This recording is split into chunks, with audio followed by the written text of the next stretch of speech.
morning. Welcome to my channel. If you're new here, karibu sana. My name is Zesh Nyaga and thanks a lot for clicking to my channel. So, today I want to share with you our most common village snack. Oh my goodness. Apparently, my neighbor married a lady from the coastal region of Kenya, and if you know how those women know how to cook, oh my goodness. If you believe like me, coastal women know how to cook like no one else in Kenya, comment down below. She has an hotel here in town, and in the evening she has some snacks she prepares, as in she just have different type of snacks. Every day she comes up with a new recipe, she has different things, and we are loving it so much. So the other day I happened to ask her how something they call, how do they call it, muatini he's prepared. She showed me, and that's what I want to share with you today. So the first thing I'll do is to go outside, pick some firewood or collect some firewood, come light the jiko, so that as the jiko lights out there, I come prepare the ingredients and we start the actual cooking. So let's go outside, pick the firewood, and we start from there. Okay, immediately after my jiko is lit, I'm going to press my pot on top of the jiko so that I start by preparing the meat. For the meat, I'm using minced meat. You can use the normal meat. You just cut it into small pieces. That is if you don't have a minced meat. But because I had some in the fridge, that's what we are going to use. So I'll first steam it with this pot without water. Hope you can see the coldness evaporating, and that's what I'm looking for. On this other side, I'll start by grating a carrot inside the wheat flour. And for the wheat flour, remember it depends on the amount of miatinis that you're preparing or the snack that you're preparing. But they comment down below and tell me the name you give to this type of snack after we are through with the cooking. You'll definitely see it, and I just want to know from you how you call it in your country, and in case there is an English name for this snack, you can also comment down below. Next, I will go ahead and mix the flour with the carrots. Remember, we've not added water, neither have we added anything else. I will next sprinkle some little salt. Then I add some water and start kneading the dough.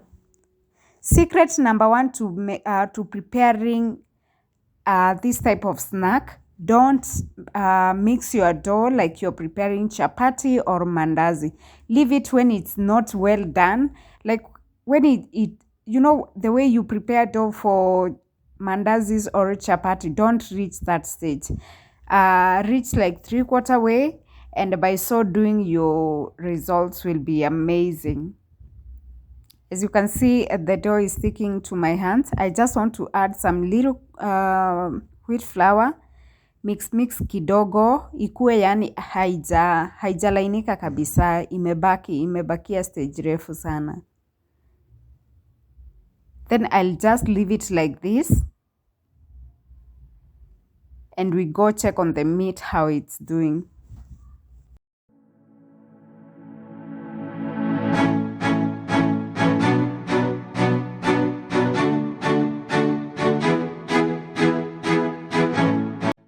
On this other side, have added some boiled water inside the meat. Remember, I told you for me, I prefer working with boiled water because it makes everything intact and it maintains the standards of food.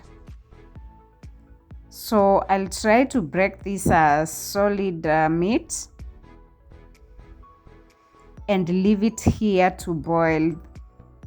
Before, I never used to boil minced meat, till I sat and realized, oh my goodness, minced meat is just like the other meat. It's only that it's minced, and mincing doesn't mean that the meat has been cooked. So you have to boil the meat if at all you want to prepare something good and something hygienic to yourself and also to your family.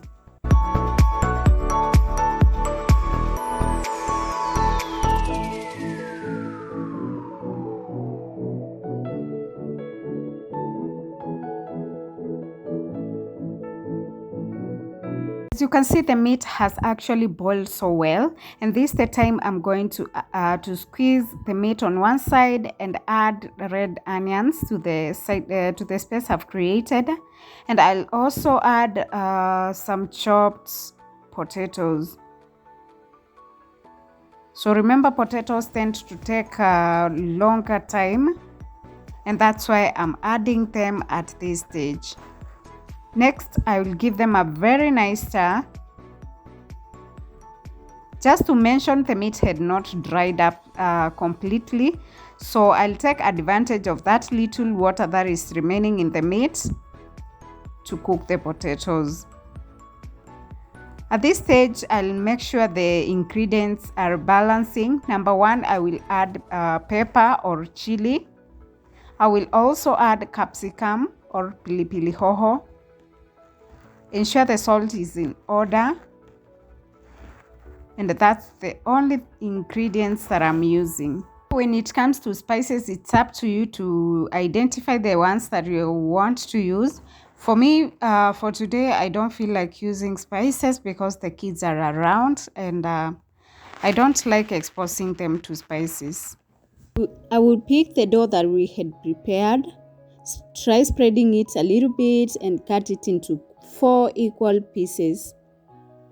Next, I will pick the pieces one by one, spread them, then I cut them into my required or my desired size. Remember, when it comes to size, it's up to you to decide on which size you want, but just to mention, they tend to expand, so don't make too big. Don't make too big pockets because they will expand too much and I don't know where they will fit. We'll pick the first quarter, spread it, and when it comes to spreading, don't make it very thin. Ensure that it's thick. Then use whatever you have to cut to your size. For mine, I will only achieve 2 pockets, and this is how I do it. We will lift this one. As you can see, it's very thin, so I'll place it aside, remove the other one and keep them together. Then for this dough, I'll keep it aside because it's the one we are going to use in the next one. So I'll try to spread this circle in to become a little bit bigger because it's too thick, and because we are not deep frying, that's why I want it a little bit thin. I think this is enough. Next, I will pick our minced meat, put it inside the pocket. It's almost like doing samosas. Because I love being extra, I crushed some carrots on my flour. That's why you can see the pockets are decorated. So I will pick one side and fold it to the other so as to form this shape. Look at this. If you love the video so far, kindly give it a big thumbs up. And also tell me on the comment box what you think about today's recipe, if you've ever taken this type of snack or not. So to ensure that the pockets are well fixed, I will use this fork, and this is what I'll do. Look at this.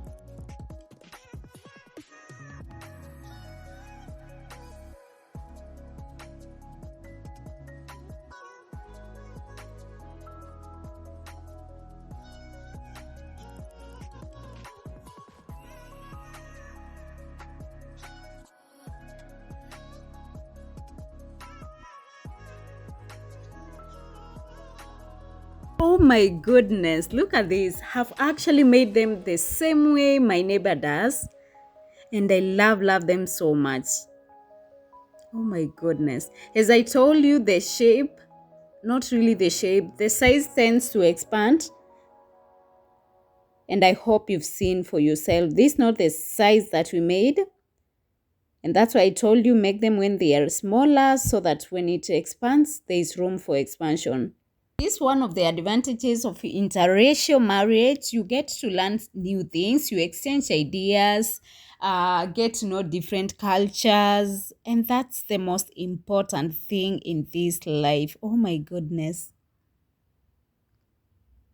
So starting from today, I'll not be wasting 50 shillings every day, and not just 50. These things are so sweet and you can't just eat one. So I'll be preparing mine at home so that I eat them slowly instead of buying.